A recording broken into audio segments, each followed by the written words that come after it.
Il y a juste une semaine, Hillary Clinton était en tête dans 8 des 9 États champs de bataille. Mais les derniers sondages rassemblés par Real Clear Politics montrent qu'elle ne mène plus la danse que dans 4 États, avec Trump en tête dans 4 autres, et la Caroline du Nord qui balance. Stéphane Grosbeu est notre correspondant à Washington. Alors Stéphane, comment interprétez-vous ces sondages? Stéphane, what do you make of the latest surveys? Eh bien Marc, on pourrait dire qu'il y a eu du changement, mais que le barrage semble tenir. Trump a pris des avantages, mais on ne voit pas Clinton s'effondrer sur une carte qui malgré tout lui reste favorable.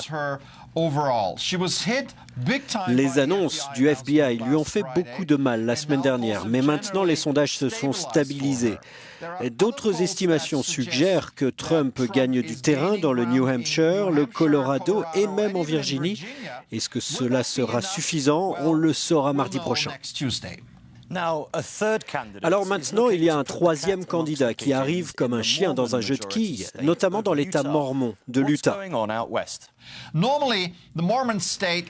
Normalement, l'Utah, l'État mormon, est fermement républicain, en fait l'un des plus républicains de tous les États-Unis.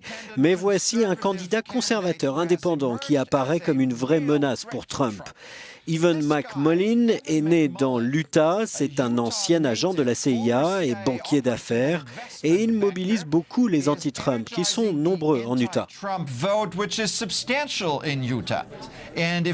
Si Trump perd l'Utah et ses 6 votes, son chemin vers la victoire sera mathématiquement beaucoup plus compliqué.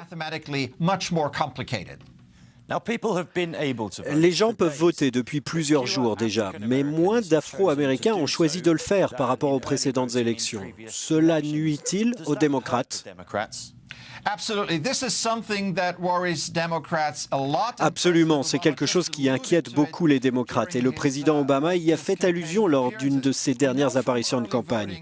Nous savons, à partir des résultats du vote anticipé de Floride et de Caroline du Nord, des États qui sont essentiels pour une victoire de Clinton, que les Afro-Américains sont beaucoup moins allés voter qu'en 2012 et 2008. En même temps, nous voyons une forte mobilisation des électeurs hispaniques, mais cela pourrait ne pas suffire si les Noirs ne se mobilisent pas massivement. Okay, Stéphane Grosbeu, it's been great talking to you once again, and we'll speak again very soon. Bye-bye. Absolutely. Thank you, Mark.